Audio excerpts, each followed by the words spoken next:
In my last seminar, we talked a lot about picking exercises that work for you from a function standpoint. A lot of times we're picking these exercises that are challenging just because they are challenging, when in reality we want to see how our body is functioning and pick exercises that work for us to make us move better in the process.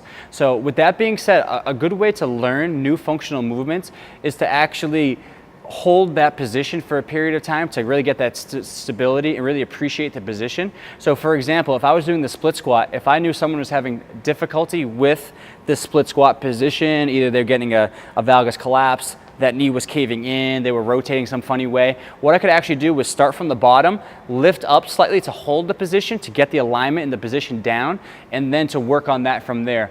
A lot of times, if you just continue to push through the movement, you'll push through with compensations, so taking a step back may be more advantageous. So for example, if I was in that split stance position, actually here on the ground, again, getting into a nice tall spine position, lifting up and holding. So I was using my starting point on the ground to get everything lined up and set up first, and then I can lift up from there and just hold a few inches from the ground.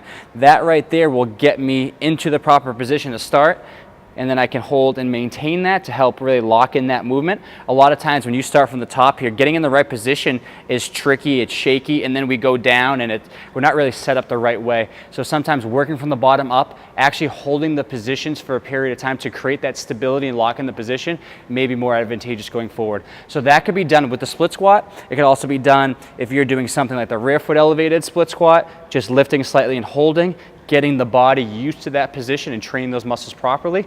Also, as you do push-ups, you can get to the bottom of the push-up position here and then slightly lift your body up off the ground, or actually work on those slow eccentrics. Again, keeping the spine nice, long, rigid spine and lowering back down.